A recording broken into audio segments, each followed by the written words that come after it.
Assalamualaikum warahmatullahi wabarakatuh.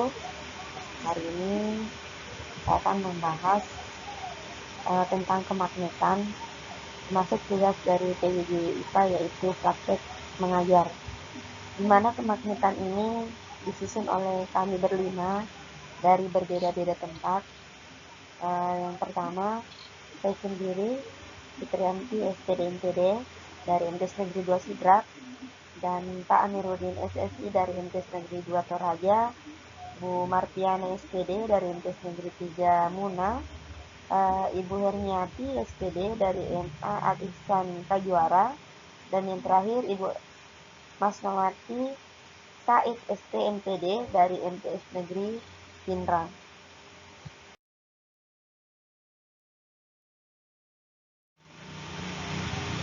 Adapun tujuan pembelajaran untuk materi yang akan saya bawakan yaitu setelah kita mempelajari tentang kemagnetan ini, peserta didik dapat menjelaskan pergerakan navigasi hewan yang memanfaatkan medan magnet. Peserta didik dapat memahami sifat-sifat magnet. Peserta didik dapat menjelaskan cara membuat magnet. Peserta didik dapat menganalisis kutub-kutub kemagnetan bumi. Dan peserta didik dapat menganalisis konsep induksi elektromagnetik.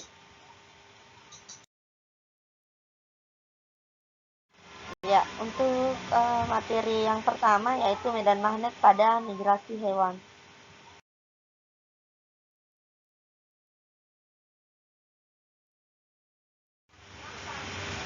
Ada beberapa contoh hewan yang melakukan migrasi. Ada yang pertama, ada migrasi burung, ada migrasi ikan salmon, ada migrasi penyu, ada migrasi lobster duri, dan yang terakhir ada migrasi dalam tubuh bakteri.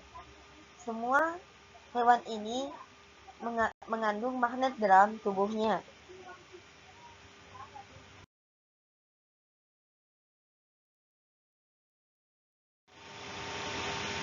Perhatikan sebuah gambar.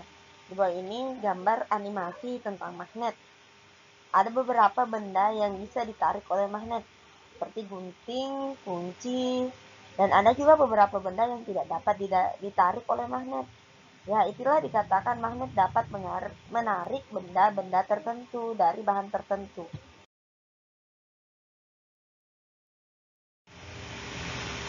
Pengaruh medan magnet pada magnet-magnet elementer, benda yang bersifat magnetik dan non-magnetik. Kita ketahui magnet terbagi atas dua kutub, yaitu utara dan selatan. Utara dan selatan, di mana utara itu adalah northern dan selatan adalah bahasa Inggrisnya south. Berarti northern dan south, utara dan selatan. Di sini ada beberapa contoh yang mana sih yang dikatakan benda yang bersifat magnet dan mana benda yang bersifat non-magnetik.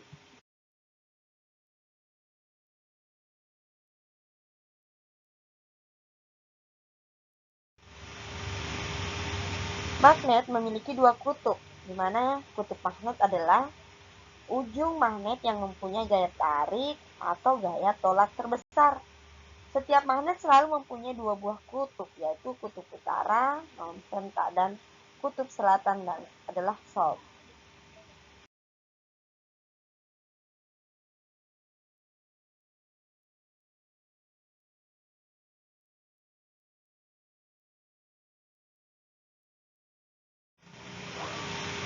Magnet memiliki sifat-sifat. Tadi kita ketahui ada dua sifat magnet, utara dan selatan. Sifat-sifat kutub magnet. Jika sifat kutub magnet tidak senama, akan tarik-menarik. Contohnya, utara dengan selatan. Ketika didekatkan, dia akan tarik-menarik. Kutub senama tolak-menolak. Utara dengan utara, ketika didekatkan, dia akan saling tolak-menolak. Begitu pula selatan dengan selatan, magnet tersebut akan tolak-menolak. Jika kita bawa ke manusia, ketika perempuan dan perempuan didekatkan, dia akan tolak-menolak. Dan laki-laki dengan laki-laki didekatkan, dia juga akan tolak-menolak. Dan ketika perempuan dan laki-laki, walaupun terpisah jauh, dia akan tarik-menarik.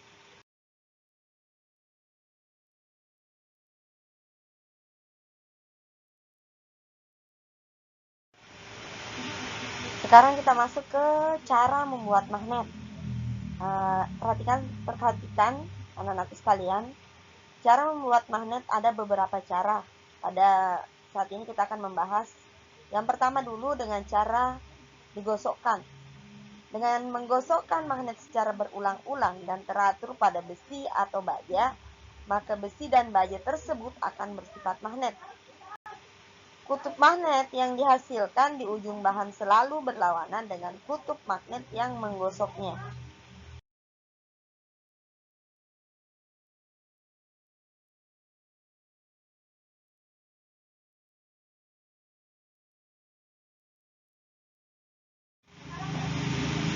Ya, yang kedua, cara membuat magnet yaitu dengan menggunakan arus listrik atau elektromagnetik.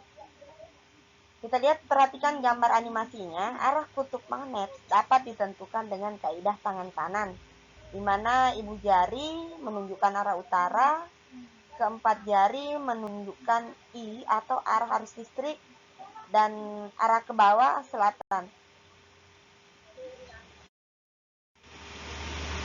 Cara membuat magnet yang ketiga yaitu dengan cara induksi, di mana di sini kutub-kutub magnet yang dihasilkan selalu berlawanan dengan magnet penginduksi.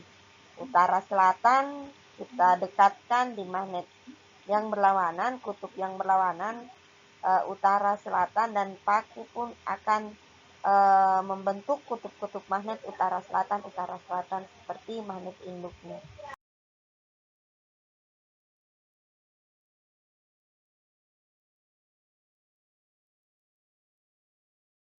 Selanjutnya kita masuk ke elektromagnet.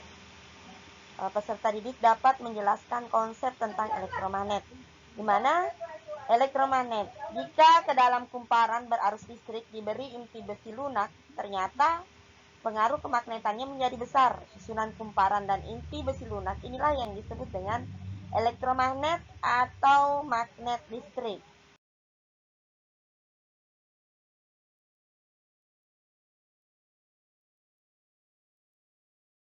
Ya, sekarang kita masuk di penggunaan elektromagnet dalam kehidupan sehari-hari.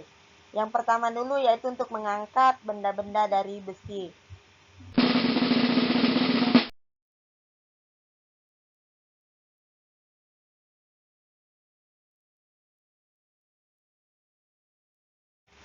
Selanjutnya contoh kedua yaitu bel listrik. Gimana cara kerjanya? Jika saklar ditekan, maka arus akan segera mengalir sehingga kumparan menjadi bersifat magnet. Sehingga jangkar besi akan tertarik dan palu pemukul akan mengenai gong. Pada saat jangkar besi ditarik oleh magnet, maka arus akan terputus di interruptor. Akibatnya jangkar besi akan kembali ke posisi semula dan arus kembali mengalir pada rangkaian dan gong kembali berbunyi. Hal ini akan diulang-ulang sampai saklar dilepas kembali.